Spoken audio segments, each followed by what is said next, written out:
Times of Sabarkantha.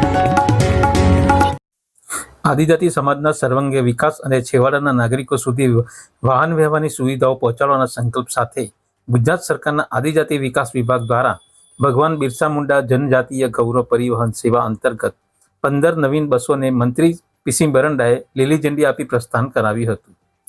આ કાર્યક્રમમાં આદિજાતિ વિકાસ મંત્રી પીસી બરંડાએ જણાવ્યું હતું કે રાજ્ય સરકાર આદિજાતિ સમાજના સર્વાંગી વિકાસ માટે કટિબદ્ધ છે અને છેવાડાના વિસ્તારો સુધી પાયાની સુવિધાઓ પહોંચાડવા માટે સતત કાર્યરત છે।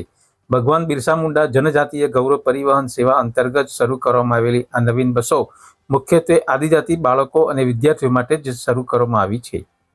આ કાર્યક્રમમાં જિલ્લા પંચાયત પ્રમુખ રીનાબેન પટેલ, ખેડબ્રહ્માના ધારાસભ્ય તુષાર ચૌધરી, જિલ્લા ભાજપ પ્રમુખ કનુભાઈ પટેલ, પૂર્વ સાંસદ રમીલાબેન બારા, પૂર્વ ધારાસભ્ય અશ્વિનભાઈ કોટવાલ, પ્રાયોજના વહીવટદાર વિશાલ સક્સેના, પ્રાંત અધિકારી નિમેશ પટેલ સહિત અમલીકરણ અધિકારીઓ તેમજ નાગરિકો મોટી સંખ્યામાં ઉપસ્થિત રહ્યા હતા।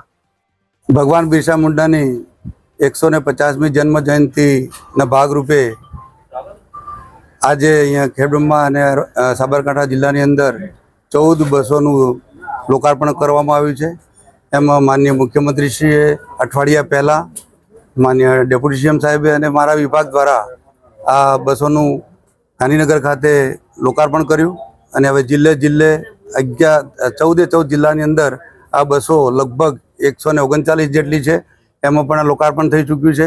તો આજે આ કાર્યક્રમમાં ઉપસ્થિત તમામ જિલ્લાના પદાધિકારીશ્રીઓ, અધિકારીશ્રીઓ, વહીવટીતંત્ર અને તમામ ઉપસ્થિત રહી આપ સૌની સાથે રહી મોટી સંખ્યામાં, બહોળી સંખ્યામાં પ્રયત્ન થાય એ માટેના પ્રયત્નો કરજો।